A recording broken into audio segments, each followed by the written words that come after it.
Bollywood star hero Aamir Khan ప్రస్తుతం తన next movie షూటింగ్తో బిజీగా ఉన్నారు. లాల్ సింగ్ చద్దా తర్వాత చాలా కాలం గ్యాప్ తీసుకున్న ఆయన ఇప్పుడు తన తదుపరి ప్రాజెక్టు విషయంలో చాలా శ్రద్ధ తీసుకుంటున్నారు. ఈ క్రమంలోనే తాజాగా అమీర్ ఖాన్కు సంబంధించిన ఓ వీడియో నెట్టింట వైరల్ అవుతోంది. రాబోయే ఎన్నికల్లో కాంగ్రెస్ పార్టీకి ఓటు వేయాలని ప్రజలను అమీర్ విజ్ఞప్తి చేస్తున్నట్లు ఆ వీడియోలో కనిపిస్తుంది. గత 2-3 రోజులుగా ఈ వీడియో సోషల్ మీడియాలో చక్కర్లు కొడుతోంది.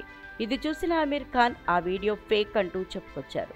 గత 35 ఏళ్ల సినీ కెరీర్లో ఏనాడు ఏ రాజకీయ పార్టీకి వత్తాసు పలకలేదని అన్నారు. తనకు ఏ రాజకీయ పార్టీతోనూ సంబంధం లేదని అన్నారు.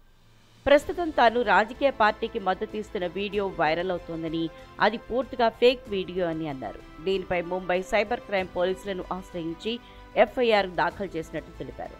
గత ఎన్నికల్లో ఎన్నికల సంఘం ప్రజలలో చైతన్యం తీసుకురావడానికి మాత్రమే ప్రయత్నం చేసినట్లు తెలిపారు. అమీర్ ఖాన్ ఫలానా రాజకీయ పార్టీని ప్రమోట్ చేస్తున్నాడని ఆరోపిస్తూ ఇటీవల సోషల్ మీడియాలో సర్క్యులేట్ అవుతున్న వీడియో నకిలీదని అన్నారు. 2024 లోక్సభ ఎన్నికల కోసం అమీర్ ఖాన్ ఓ సందేశం ఇచ్చారు. ప్రజలందరూ తమ ఓటు హక్కును వినియోగించుకోవాలని, ఎన్నికల్లో చురుకుగా ఉండాలని అన్నారు. కానీ ప్రస్తుతం నెట్టింట వైరల్ అవుతున్న వీడియో మాత్రం ఆర్టిఫిషియల్ ఇంటెలిజెన్స్ ద్వారా క్రియేట్ చేసిందన్నారు.